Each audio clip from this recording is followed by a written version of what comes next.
Hey everyone, welcome back to another Reddit Stories video. I've been getting tons of requests for more of these, so I'm excited to bring you even more amazing tales. I'm having a blast finding some of the best stories out there to share with you all. So, grab a snack, get comfortable, and if you're new here, don't forget to hit that subscribe button. Our goal is to hit 500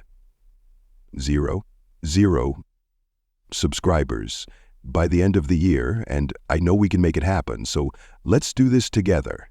Now, let's jump straight into our first story. The Snowman That Watched Me.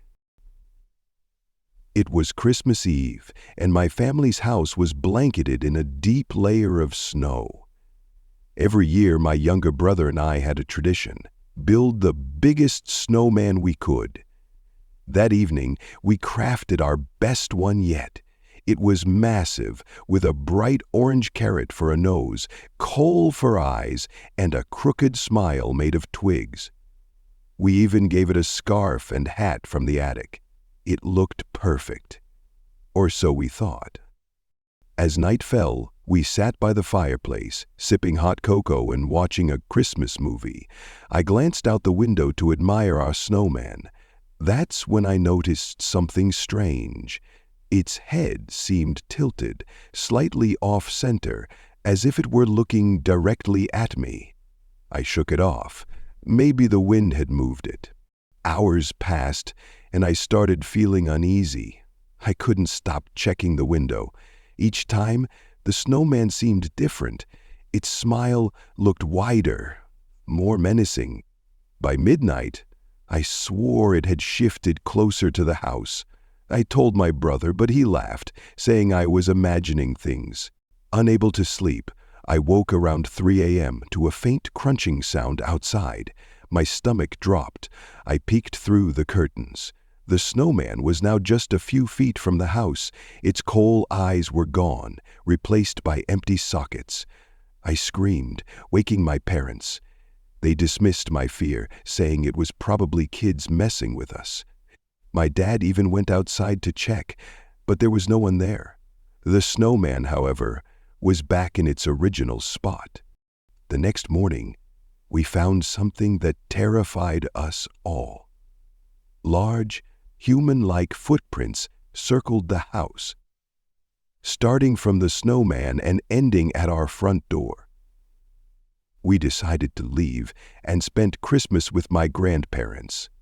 When we returned days later, the snowman had melted, leaving only its scarf and hat in a pile. But the footprints were still there, frozen in the snow. To this day, I can't look at a snowman without feeling a deep, bone-chilling fear. I don't know what was watching us that night, but I know it wasn't just a snowman. Second story, The Haunted Caroler. Christmas was my family's favorite holiday. Every year, we joined the neighborhood carolers, spreading joy through the snowy streets. But one year, something changed.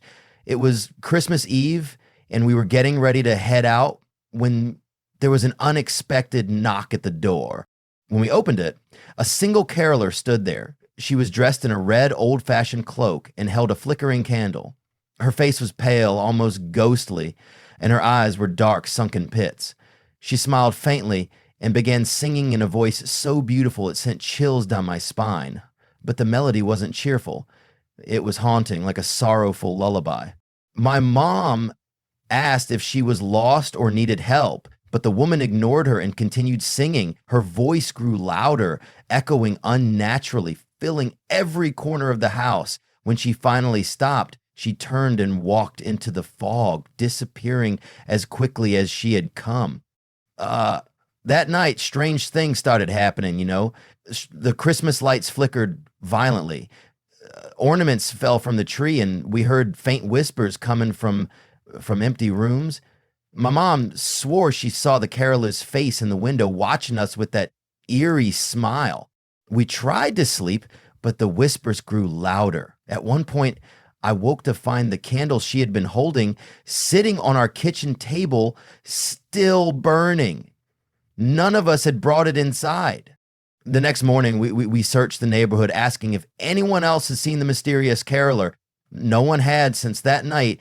We've heard her haunting song every Christmas Eve, growing fainter with each passing year. But the fear she left behind remains vivid, reminding us that some holiday visitors are better left outside. Third story, The Christmas Visitor. I was 8 years old, and like most kids, I couldn't wait for Christmas morning. That year, I convinced my parents to let me stay up late to see Santa. I sat in front of the fireplace with milk and cookies, my eyes fixed on the chimney. Around midnight, I heard faint footsteps on the roof. My heart raced. Santa, I thought. But when I peeked out the window, what I saw wasn't a sleigh or reindeer.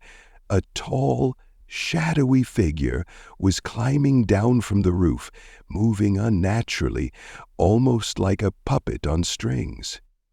I froze in fear as the figure entered the living room. It wasn't Santa. It was tall and impossibly thin, its face obscured by a hood. Two glowing red eyes peered out, scanning the room.